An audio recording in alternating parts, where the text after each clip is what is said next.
it's Trishaly. I am at the Red Rock Resort in Las Vegas, and I'm super excited to welcome you to video 99 of my 100 videos in 72-hour challenge. Only one more to go. So in this video, I once again want to focus on the children, because I know for me, I had a little baby and I was in an abusive relationship. My son was about 7 months old when I left the relationship. So fortunately, although he witnessed the abuse, he doesn't remember it. So I know there's still a residual effect on his being that he was there and he witnessed that. Although the fact that he can't remember it is a little bit comforting. So anyway, children, oh my gosh.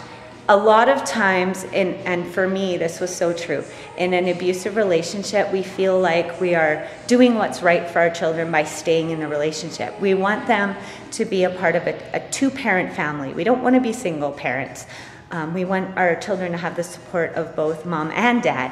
However, if mom or dad is abusive, so detrimental to our children. We are programming them to either become abusers or to accept abuse in the future, and you don't want that for your children.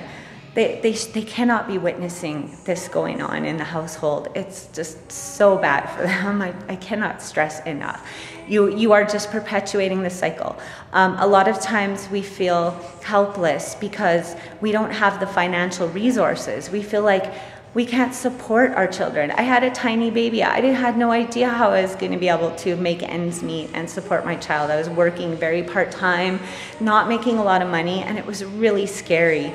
And but fortunately, you know, if you're in North America like me, there's a lot of resources available to you. You might have to go on welfare for a little while, but trust me, that is so much better for you to take your children and go be in a woman's shelter and get welfare benefits and get your own place. It might not be as nice as the beautiful home that you share with your abuser, but your children will grow up to be so much happier and healthier if they are not witnessing that abuse. All the trips to Disney World are not going to make up for the fact that they saw mom or dad being punched or pushed or verbally abused. So definitely, if you have children and you're in an abusive relationship, you really, really, really need to do what's right for your children, and that is to get out, to get away from that abuse.